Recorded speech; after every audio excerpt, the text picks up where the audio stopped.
It was a normal Thursday afternoon at Greenmart, the neighborhood grocery store nestled in a quiet suburban plaza. The summer air was thick with humidity, and inside the store, the humming of freezers mixed with the buzz of checkout scanners. Mia, a 27-year-old cashier 6 months pregnant, was nearing the end of her shift. Her swollen ankles ached, but she wore a patient smile, chatting kindly with each customer. As she finished ringing up an elderly gentleman's groceries, a sharp, demanding voice pierced the calm. "Excuse me. Are you ignoring me?" The voice belonged to none other than Karen McDowell, self-proclaimed enforcer of the neighborhood's homeowners association rules, or as locals dubbed her, HOA Karen. Karen, mid-50s, known for her platinum blonde bob haircut, oversized sunglasses, even indoors, and her aggressive, concerned citizen energy, stormed toward Register 3 with her shopping cart clattering. Mia blinked, caught off guard. "Ma'am, I'll be right with you." "I just have to," Karen cut her off. "No, you saw me waiting. You looked right at me and ignored me. This is unacceptable." A few heads turned. Mia offered a calm smile. "I didn't mean to ignore you. I'm finishing with this customer. Then I'll help you." Karen huffed, eyes flaring. "So, you admit you saw me? You ignored me? How dare you treat me like that?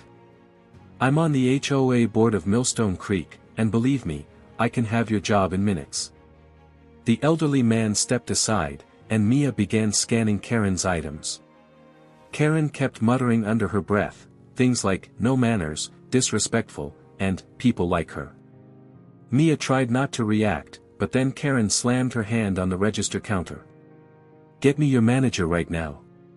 Mia called for her supervisor, Daniel, who approached cautiously.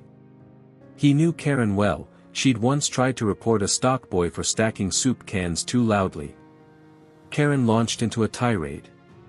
"This girl ignored me on purpose.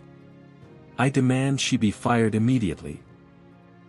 This is discrimination against someone of authority." Daniel glanced at Mia, who looked exhausted and slightly pale. "Karen," he said gently, "Mia didn't ignore you. She was just finishing with a customer. It's store policy." Karen leaned in, eyes bulging. "This girl has an attitude, and I don't care if she's pregnant. That's no excuse for being rude." That's when a man standing nearby, a local teacher named Mr. Howard, pulled out his phone and began recording. "You're really going to berate a pregnant cashier over this?" he said. Karen turned to him. "Mind your business." "Oh, this is my business now," he said, the red record light flashing on his phone. Things were just starting to spiral, and Karen didn't realize it yet. But her worst mistake was still coming. Karen's rage grew by the second, fueled by embarrassment and a warped sense of entitlement. The recording camera now in her face didn't deter her, it only made her louder. "You can record all you want," she snapped at Mr. Howard. "This pregnant brat is being insubordinate. I don't care what condition she's in. She needs to be fired." Mia's hands trembled slightly as she tried to continue scanning the groceries. Her cheeks were flushed, but she remained calm, biting her lip to hold back tears. The weight of the confrontation, emotional and physical, was taking its toll. Daniel stepped in more assertively. "Karen, that's enough. You've made your complaint. Mia is doing her job, and we're not going to fire anyone." Karen scoffed. "You think I won't take this to corporate? You'll both be jobless by the end of the day." She turned to the gathering crowd. "This is why standards are falling apart in this country. People just let others disrespect authority." Mr. Howard stood his ground. "You're not authority. You're a customer. And this isn't your HOA meeting, Karen. You're yelling at a pregnant woman who did absolutely nothing wrong." Karen's jaw dropped. "How dare you?" Then she lunged, not physically, but she reached for Mr. Howard's phone, trying to slap it from his hand. In doing so, she shoved his arm and nearly knocked the phone to the floor. The whole thing was caught on camera, including her red, furious face, yelling, "You don't have permission to record me." Murmurs from other shoppers echoed around the store. "You can't do that. Did she just try to hit him? She's lost her mind." Daniel quickly got between them. "Karen, leave the store now. This is harassment. You've crossed the line." Karen's nostrils flared. "I crossed the line. He's recording me without my consent." "You're in a public place," Mr. Howard replied. "There's no expectation of privacy here." Karen whipped around, slamming her purse into her cart. "I'm not leaving. I have rights. I'm calling the police." She pulled out her phone and started dialing. "Yes. Hello. I'm being harassed at Greenmart by an employee and a man with a camera." Daniel exchanged a look with Mr. Howard. "You want me to call the police, too?" "Because we've got the entire incident on video, and I'm happy to file a report." Karen froze for a second. It dawned on her that things weren't going her way. Still, she stuck to the act. "They're going to regret this. I'll have this whole place shut down." The store manager, hearing the commotion, came rushing over. And just then, as if the universe had perfect timing, 2 local police officers entered the store. Someone else had already called them after Karen lunged for the phone. Karen's face turned from outrage to confusion to panic. "Wait, I called you," she stammered. "You're here for me, right?" One officer replied calmly, "We got multiple calls. Let's step outside and talk." Karen hesitated. "No, I'm not going anywhere until she's fired." The officers exchanged a look. "Ma'am, please step outside." Karen didn't move. She folded her arms. "I know my rights." That's when the handcuffs came out. Karen's voice cracked as the cold steel touched her wrists. "You can't do this. I'm the victim here." She shrieked, thrashing slightly as the officers gently restrained her. "I was the one being harassed. This is illegal." The scene had drawn nearly a dozen shoppers. Phones were out. Cameras were rolling. At least 3 different angles of HOA Karen's meltdown were now making their way to social media. Mia stood in stunned silence, one hand resting protectively on her belly. Daniel quietly moved to her side and offered her a chair. "Take a break, Mia. You're okay. We've got this." Karen's eyes darted toward Mia. "She needs to be fired. She's the problem. I'm not going anywhere until she's..." Click. Both handcuffs secured. One of the officers, a tall woman named Officer Mendez, spoke firmly. "Ma'am, you are being detained for disorderly conduct, attempted assault, and disturbing the peace. You can explain everything downtown." Karen's mouth flopped open in disbelief. "You're arresting me? I'm a respected member of the HOA. That doesn't give you the right to harass employees, disrupt business, or put your hands on anyone," Officer Mendez replied flatly. As they began walking her toward the exit, Karen twisted back toward the crowd. "You'll all be sorry. This is going on my lawyer's desk. This cashier will never work again." But no one was listening anymore. The entire store was buzzing, but not in support. A small boy clapped. A teenager yelled, "World star." Someone in the back muttered, "Finally, someone put her in her place." Outside, Karen was placed gently into the back of the cruiser. She screamed about lawsuits, discrimination, and corrupt liberal agendas. Her voice echoed briefly before the door closed. Back inside, Mr. Howard stopped recording and walked over to Mia. "You okay?" he asked. Mia nodded slowly, her voice small. "I've had rough customers before, but not like that." Daniel crouched next to her chair. "We're filing a formal incident report, and HR is already reviewing the video. You're not in trouble. In fact, you handled that better than most people ever could." Mia smiled faintly. Thanks. I just didn't want to make it worse.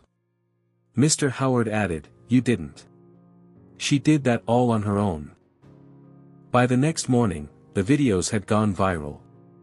On TikTok, the hashtags #HOA Karen, #Cashier Hero, and #Greenmart Meltdown were trending.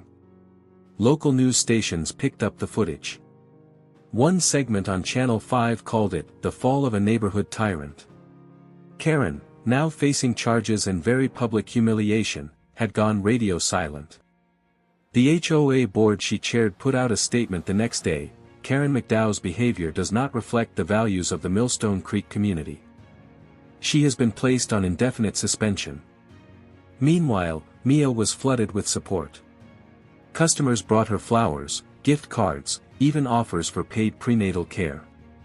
A GoFundMe page titled, "Support the Pregnant Cashier Karen Attacked" raised over $20,000 in 48 hours. Karen never expected the world to side with a cashier, but the world had seen her true colors, and no amount of HOA complaints would erase that. A week had passed since Karen McDowell's public meltdown at Greenmart, but the internet hadn't forgotten. Clips of her screaming, grabbing for a phone, and being handcuffed had racked up millions of views. News outlets nationwide picked up the footage, dubbing her HOA Karen and dissecting every second of her viral tantrum. For Karen, life had gone from controlling neighborhood bushes to dodging cameras outside her house. Millstone Creek HOA voted her off the board in a 6-1 vote. The lone no vote was Karen's own proxy ballot, mailed in before her arrest. The community newsletter featured a front-page letter titled "Time for Change," calling for civility, empathy, and new leadership, clearly aimed at her legacy. Meanwhile, Mia was trying to adjust to the sudden fame. She'd returned to work a few days after the incident with approval from her doctor, but her shift felt different now.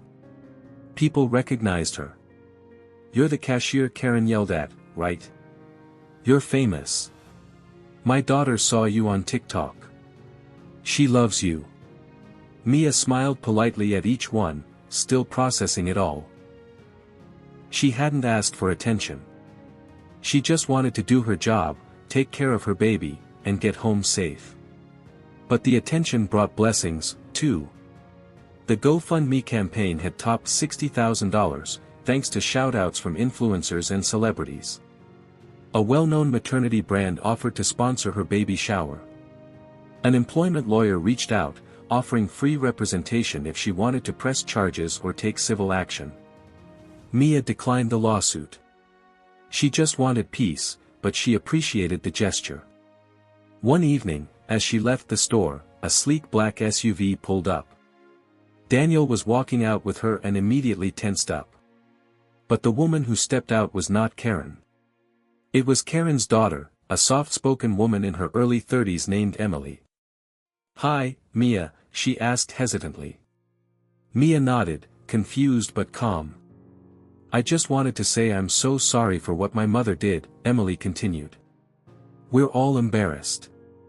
She's been this way for years, and no one ever stood up to her like that. I know it doesn't fix anything.